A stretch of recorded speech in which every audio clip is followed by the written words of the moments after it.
Hello guys, this is the first part of lecture 12, which is about correlation. So in the last three topics, in the last three lectures, we discussed how to do hypothesis testing for one sample, two samples, or even three or more samples. But no matter what type of hypothesis testing is always for one variable. Okay, it could be variable a, b, c, x, or y, but it's always one variable. So in your sample, there is always one variable. But when we're talking about correlation, we are referring to the correlation or relationship between two variables. Okay, we want to address the relationship between these two variables. Okay, this pair of variables. So the question is, does one variable vary with another? And we can simply use scatter plots to address the relationship between two variables. For example, x1 and x2, they are two variables. And we can use scatter plot to address the direction of the association between them. Here we have three examples. Let's focus on the left figure here. Okay, for now, we have x1, we have x2, two variables. They are addressed using two axes, right? X and y, or horizontal and vertical. So in figure 1, in the figure on the left, when x1 increases from left to right, right? For just consider this is the origin of the coordinate system. If x1 increases, okay, x2 also increases according to this scatter plot. In this scatter plot, each dot is an observation, and each observation contains an x1 value and an x2 value. So according to the spatial distribution of these dots, we generally know that we can draw a line like this. We can draw a line like this, right? So when x1 increases from left to right, this is the direction of increasing, right?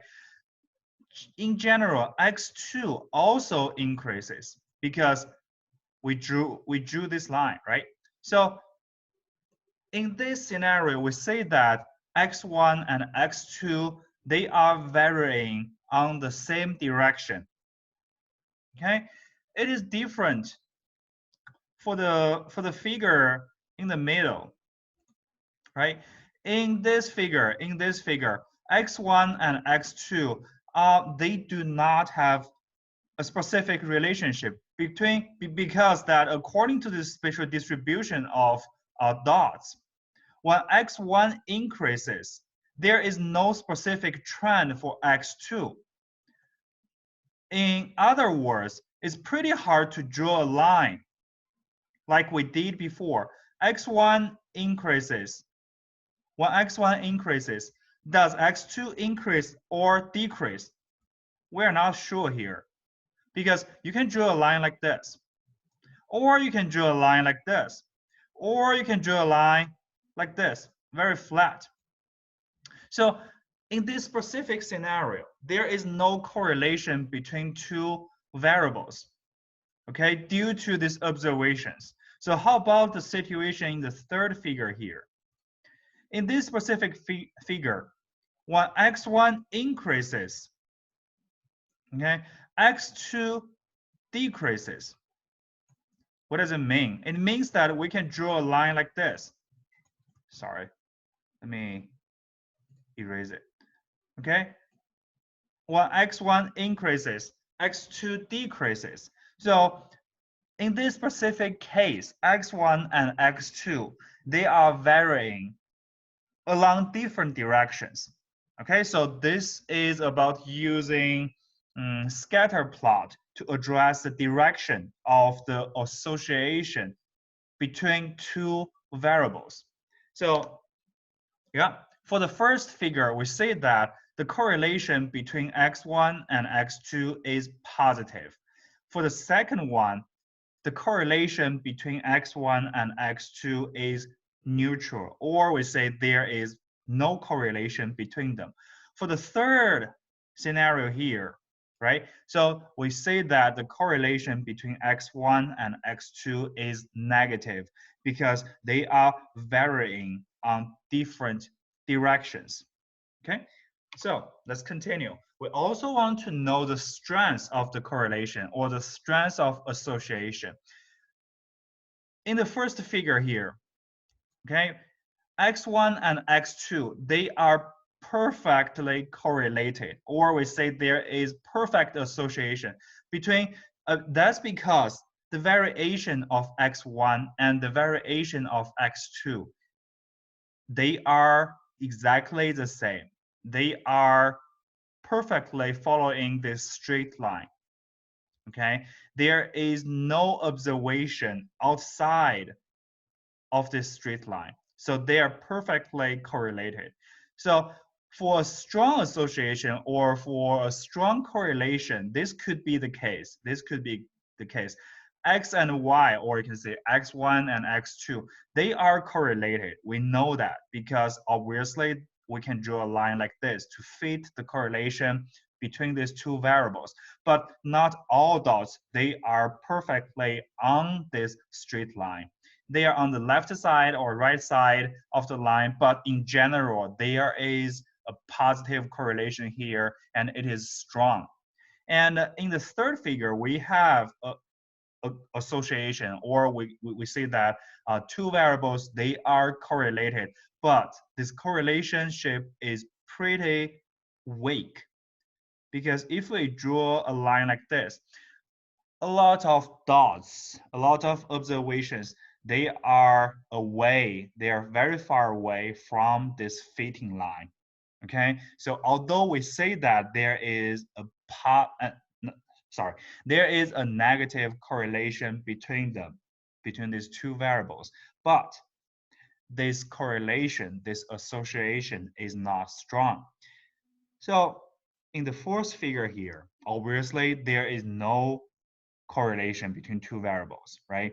Because we can simply draw a line like this, or like this, or flat, right? So there is no specific correlation between two variables.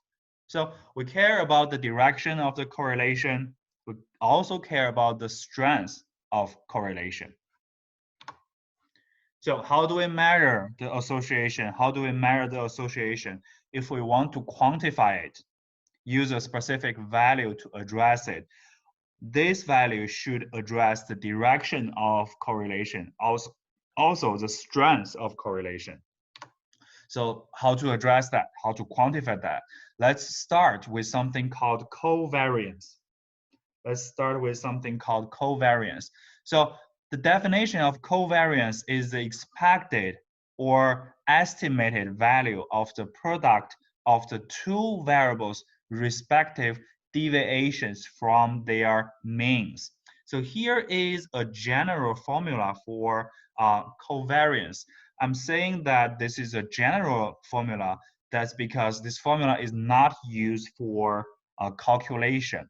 It's a mathematic address of this definition, So X is representing the first variable, or say one of the variables, right?